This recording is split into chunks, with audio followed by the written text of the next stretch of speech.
네, 오늘 하나님의 말씀은 구약 성경 417페이지 사무엘상 7장 5절로 14절까지 말씀입니다.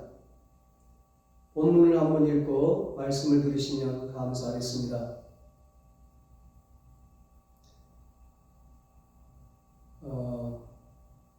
오늘은 하나님이 여기까지 우리를 도우셨습니다. 이런 제목으로 함께 은혜를 나누겠습니다. 2024년 마지막 주일 예배를 드리는 사랑하는 은성교회 가족 모두에게 하나님의 풍성한 은혜가 임하기를 축복합니다. 마지막 주일 예배를 드리는 이 시점에서 우리가 하나님께 감사하고 고백할 말이 무엇일까요? 저는 에벤 에셀이라고 믿습니다. 에벤 에셀은 하나님이 여기까지 우리를 도우셨다는 뜻입니다. 하나님이 여기까지 우리를 도우셨습니다.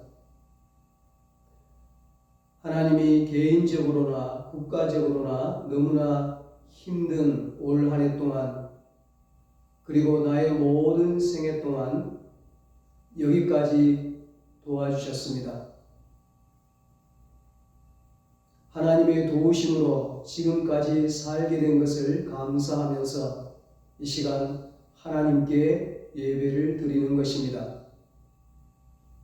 본문 12절에 선지자 사무엘이 온 백성과 함께 미스바와 센 사이에 돌을 세워 그 돌에다 에벤 에셀이라 새기고 기념비를 세웁니다. 하나님이 여기까지 우리를 도와주셨다는 것입니다. 사실 여기에 오기까지 이스라엘은 우여곡절이 많았습니다. 그런 모든 과정을 지나 에벤 에셀에 기념비를 세웁니다. 그러면서 본문은 기념비를 세운 이후에 어떤 일이 임하게 되었는가를 보여주는 말씀입니다. 하나님이 그들에게 은혜와 축복을 주셨다는 것입니다. 놀라운 결과가 임했습니다. 해피엔딩, 대반전의 결과가 임한 것입니다. 우리 모두도 이스라엘처럼 하나님이 여기까지 우리를 도우셨습니다. 에벤에셀을 고백하고 기념하고 다짐하고 선포하고 나아가면 우리의 삶에도 그런 결과가 임하는 것입니다. 특히 2025년 새해를 시작하는 우리에게 그런 축복이 임할 것입니다. 그렇다면 에벤에셀을 고백하면서 나아간 그들에게 임한 축복이 무엇이었습니까? 첫째, 승리의 축복입니다. 13절입니다. 이에 블레셋 사람들이 굴복하여 다시는 이스라엘 지역 안에 들어오지 못하였으며 여호와의 손이 사무엘이 사는 날 동안에 블레셋 사람을 막으시매. 에벤에셀의 고백과 신앙으로 나아간 그들에게 가장 먼저 임한 축복은 승리였습니다. 블레셋이 굴복하여 다시는 이스라엘 지역에 들어오지 못하였더라. 당시 이스라엘에게 이보다 소중한 축복이 없었습니다. 왜냐하면 블레셋이라고 하는 암덩어리가 사라졌기 때문입니다. 사랑하는 여러분, 우리가 새해에 에벤에셀의 믿음으로 나아가면 우리를 괴롭히던 모든 암덩어리들이 사라질 줄로 믿습니다.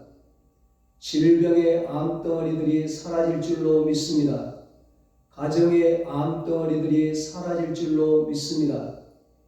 직장과 사업장의 암덩어리들이 사라질 줄로 믿습니다. 근심, 걱정, 염려, 불안의 암덩어리들, 두려움의 암덩어리들이 다 사라질 줄로 믿습니다. 실패의 암덩어리, 상처의 암덩어리, 미움의 암덩어리, 우울증의 암덩어리, 국가적인 암덩어리들이 다 사라질 줄로 믿습니다. 블레셋이라는 나라는 이스라엘의 가장 가까운 곳에서 이스라엘을 가장 괴롭혔던 나라입니다. 이스라엘의 역사에서 블레셋만큼 집요하게 이스라엘을 괴롭혔던 나라가 없었습니다. 이 나라는 아주 전쟁을 좋아하는 나라입니다. 수시로 이스라엘을 공격하여 괴롭혔습니다. 그러다가 잠시 잊을만 하면 또 공격하여 긴장하게 만듭니다. 그야말로 이스라엘에게는 암적인 존재였습니다.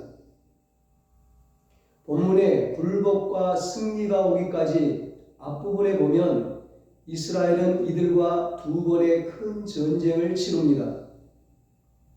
그런데 할 때마다 큰 패배를 경험합니다. 이스라엘은 패배의 원인이 무엇인지 몰랐습니다. 그래서 하나님의 언약궤를 앞세우면 승리할 것이라 생각하고 성전에 있어야 할 언약궤를 가지고 나갔지만 오히려 더 패배하고 언약궤를 블레셋에게 빼앗기고 말았습니다. 이런 일이 반복되자 선지자 사무엘이 원인을 찾기 시작했습니다. 하나님의 백성이 이처럼 연속으로 패배하는 것은 뭔가 문제가 있다는 것을 깨닫게 된 것입니다. 원인을 찾는 중에 사무엘은 이스라엘의 범죄를 발견합니다. 하나님을 믿는 백성이 하나님을 믿지 않고 우상을 섬긴 죄가 있었습니다. 나라는 위에서부터 아래까지 총체적으로 부패하여 하나님의 공의가 땅에 떨어진 죄가 있었습니다. 사무엘은 이런 죄로 인해 실패한 것을 깨달은 뒤에 온 백성을 미스바로 모이게 합니다. 거기에서 회개를 촉구합니다. 그것이 7장 초반에 나오는 말씀입니다. 3절 6절입니다. 사무엘이 이스라엘 온 족속에게 말하여 이르되 만일 너희가 전심으로 여호와께 돌아오려거든 이방신들과 아스다롯 우상을 너희 중에서 제거하고 너희 마음을 여호와께로 향하여 그만을 섬기라. 그리하면 너희를 블레셋 사람의 손에서 건져내시리라. 이에 이스라엘 자손이 바알들과 아스다롯을 제거하고 여호와만 섬기니라. 사무엘이 이르되 온 이스라엘은 미스바로 모이라. 내가 너희를 위하여 여호와께 기도하리라 하매 그들이 미스바에 모여 물을 길어 여호와 앞에 붓고 그날 종일 금식하고 거기에서 이르되 우리가 여호와께 범죄하였나이다 하니라. 사무엘이 미스바에서 이스라엘 자손을 다스리니라. 아멘. 백성들은 우상을 버리고 눈물과 통곡으로 자신의 죄를 회개하고 하나님을 신실히 믿을 것을 다짐합니다. 하나님의 도움을 구하며 금식하며 간절히 기도합니다. 하나님은 그들의 기도를 들어주셨습니다. 그런 뒤에 이스라엘이 다시 블레셋과 전쟁하였고 마침내 큰 승리를 거두게 되었습니다. 9절 10절입니다. 사무엘이 젖먹는 어린 양 하나를 가져다가 온전한 번제를 여호와께 드리고 이스라엘을 위하여 여호와께 부르짖음에 여호와께서 응답하셨더라. 아멘. 사무엘이 번제를 드릴 때 블레셋 사람이 이스라엘과 싸우려고 가까이 오매 그날에 여호와께서 블레셋 사람에게 큰 우레를 말하여 그들을 어지럽게 하시니 그들이 이스라엘 앞에 패한지라. 아멘. 이처럼 여기 에베네셀의 신앙과 회개를 기점으로 이스라엘에게 굴복과 승리라는 놀라운 은혜와 축복이 임한 것입니다. 그렇습니다. 하나님은 우리에게 승리를 주시는 분이십니다. 하나님은 우리가 패배자가 되기를 원치 않으십니다. 아무리 넘어지고 쓰러진다 해도, 아무리 약하고 힘이 없다 해도 승리를 주시는 분이시고 승리로 이끄시는 분이십니다.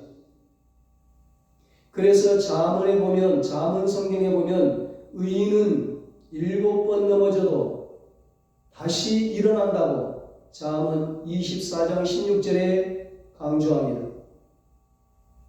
하나님의 백성도 때로는 넘어지지만 7.8기, 4.5기 다시 일어난다는 것입니다. 다시 역전한다는 것입니다. 절대로 패배하지 않는다는 것입니다. 하나님이 도와주시는 한, 하나님은 우리를 실패와 낙심과 좌절의 자리에서 다시 일으켜 세우시는 분이십니다. 우리의 인생과 신앙을 역전시키시는 분이십니다. 아무리 폐색이 짙더라도, 아무리 가망이 없더라도, 아무리 실패를 반복하여 더 이상 역전할 가능성이 없더라도 하나님은 하신다는 것입니다. 하나님이 하시면 모든 상황이 역전되는 것입니다. 그런데 언제 역전했느냐? 하나님이 언제 하셨느냐? 언제 에베네셀의 축복이 임했느냐? 이 에베네셀의 축복은 미스바를 통과한 후에 임한 결과입니다. 미스바에 모여 기도한 후에, 회개한 후에, 우상을 척결한 후에 임했습니다. 우리도 승리를 위해 실패의 원인을 찾아 제거해야 합니다. 우상을 제거해야 합니다. 하나님보다 더 사랑했던 것을 버려야 합니다. 눈물과 통곡으로 간절히 기도해야 합니다. 자신을 돌아보며 마음을 찢어야 합니다. 바로 거기에 승리의 역사가 임하는 것입니다. 바로 거기에 대반전의 역사, 부활의 역사가 임하는 것입니다. 에베네셀의 신앙을 고백하면서 나아간 이스라엘 백성들에게 임한 축복이 무엇이었습니까? 두 번째로 회복의 축복입니다. 14절에 블레셋 사람들이 이스라엘에게서 빼앗았던 성읍이 에브론부터 가드까지 이스라엘에게 회복되니 이스라엘이 그 사방 지역을 블레셋 사람들의 손에서 도로 찾았고 말씀합니다. 에베네셀의 기념비를 세우고 회개와 기도로 나아갔던 이스라엘에게 승리만 주신 것이 아닙니다. 이제 블레셋 사람에게서 빼앗겼던 이스라엘의 모든 성읍을 다시 회복시켜 주십니다. 이것이 에베네셀의 축복이요 에베네셀의 신앙입니다.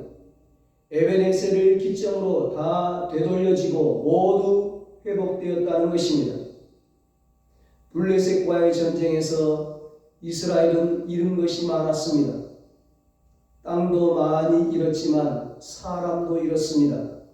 물질도 잃었고 인재도 잃었습니다. 시간도 잃었고 마음도 잃었습니다. 이것이 전쟁이 주는 상처요 고통입니다. 그런데 전쟁으로 모든 것을 잃었던 이스라엘에게 이제 하나님의 은혜가 임했습니다. 하나님은 이스라엘이 전쟁으로 잃어버렸던 모든 것을 다시 회복시켜 주신 것입니다. 이것이 바로 에베네셀의 놀라운 은혜와 축복입니다. 우리가 믿는 하나님은 모든 것을 회복시키시는 분이십니다. 인간의 범죄와 타락으로 잃어버렸던 에덴 동산을 다시 회복시키시는 분이십니다. 하나님의 형상으로 지음받은 인간의 본 모습을 회복시키십니다.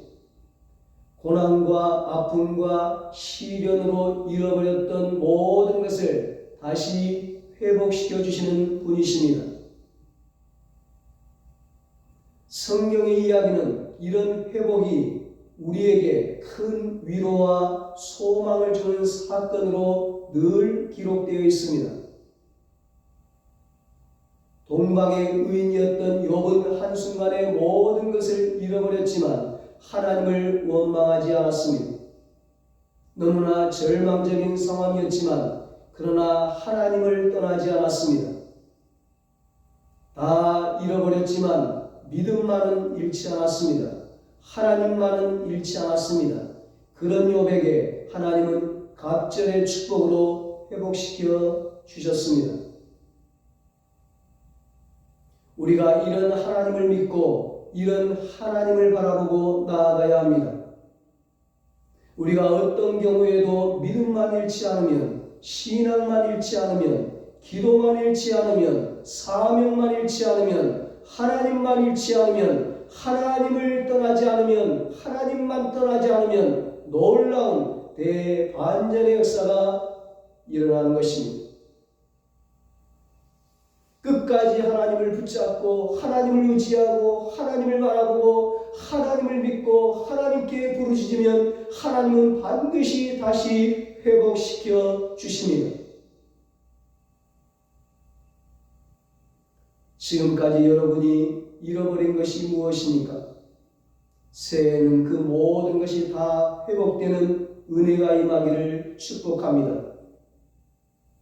하나님이여, 주께서 우리를 버려 흩으셨고 분노하셨사오나 지금은 우리를 회복시키소서. 시편 60편 1절 다윗의 이 기도처럼 이제 회복시키시는 하나님을 바라보면서 새해를 회복의 해로 선포하십시오. 지금은 우리를 회복시키소서. 새해에는 우리를 회복시키소서. 이 믿음의 선포로 모든 것이 회복되는 축복의 새해가 되시기를 주님의 이름으로 축원합니다. 하나님이 우리를 도우셨다. 에베네셀 신앙을 고백하면서 나아간 이스라엘 백성들에게 임한 결과가 무엇이었습니까? 마지막 세 번째로 평화입니다. 14절 마지막 부분에서 이렇게 말씀합니다. 또 이스라엘과 아모리 사람 사이에 평화가 있었더라. 아멘.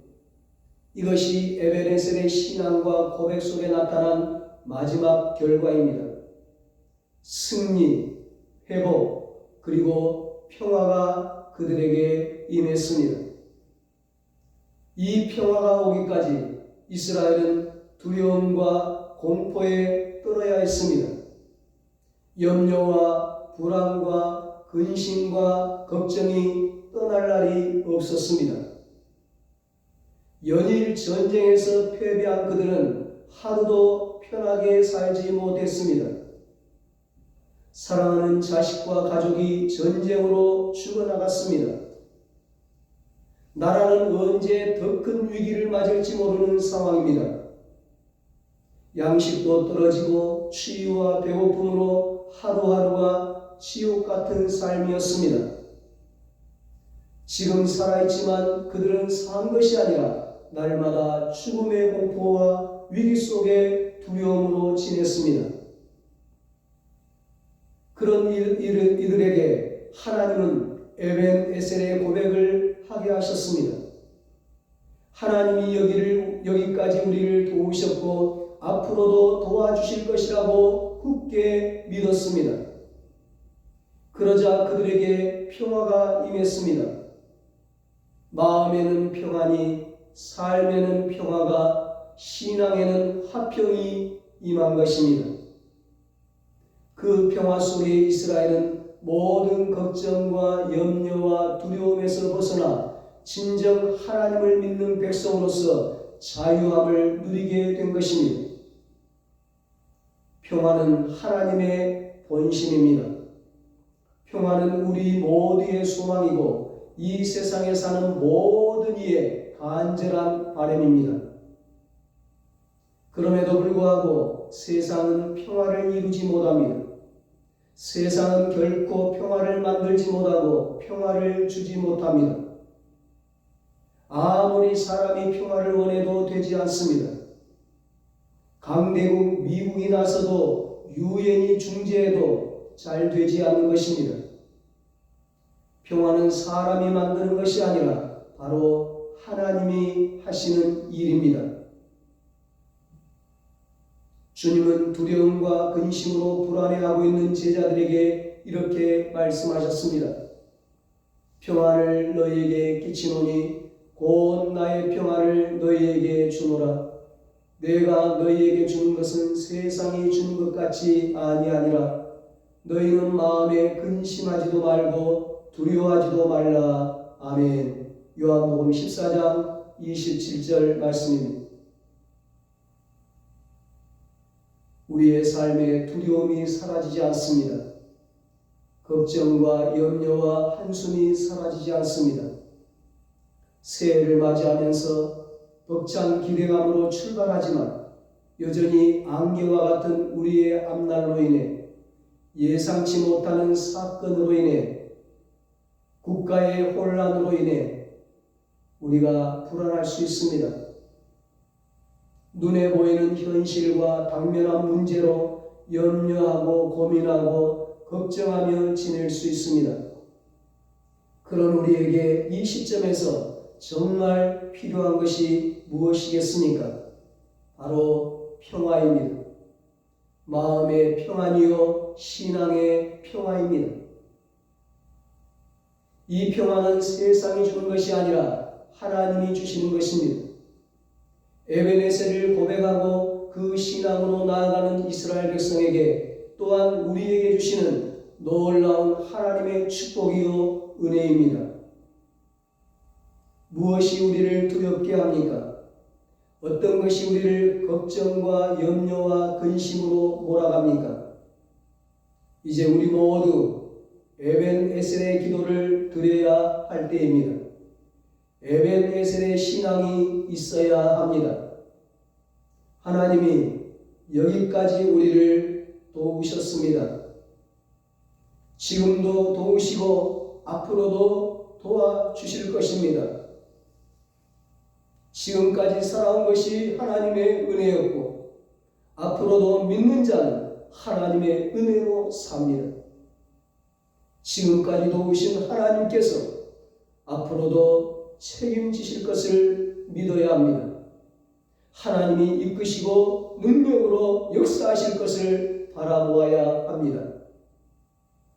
지금까지 나와 함께 하신 하나님께서 앞으로 내 삶에 힘이 되실 것을 믿습니다.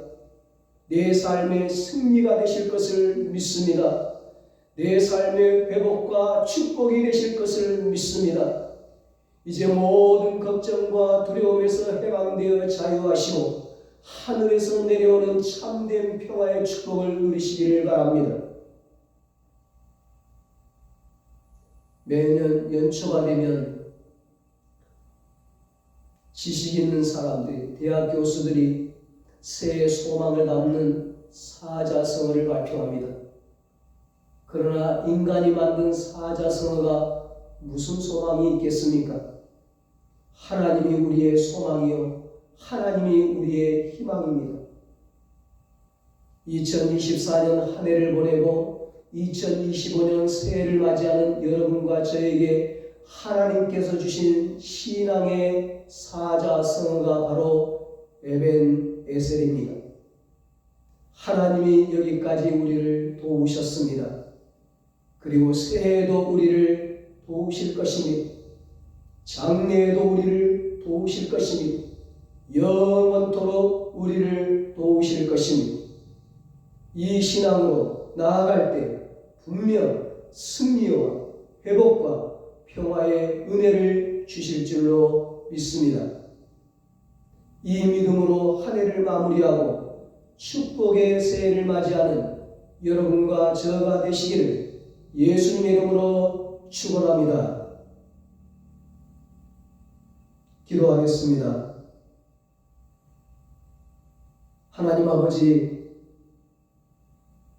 너무나 힘든 한 해 동안, 아니 우리의 모든 생애 동안 여기까지 도와주시고 인도하여 주심을 감사합니다. 지금까지도 하나님이 도와주셨고 지금도 하나님이 도와주시고 앞으로도 하나님께서 도와주실 것을 믿습니다. 새해 우리 은성교회 모든 가족들이 에벤네셀 신앙으로 나아갈 때 우리 앞에 승리의 역사가 펼쳐지게 하여 주시옵소서. 회복의 역사가 있게 하여 주시옵소서. 평화의 축복이 임하게 하여 주시옵소서. 모든 것이 역전되게 하여 주시옵소서. 이제는 우리를 위하여 이 땅에 오신 우리 구주 예수 그리스도의 무한하신 은혜와 하나님 아버지의 말로 다 알 수 없는 사랑하심과 성령님의 위로와 교통과 영원토록 함께 하시는 은혜가 에벤네셀 신앙으로 승리와 회복과 평화의 축복을 누리며 살기로 다짐하는 사랑하는 모든 성도들과 저들의 가정과 자녀들과 사업과 직장 위에 이 나라 이 민족 위에 이제로부터 영원토록 함께 있을지어다. 아멘.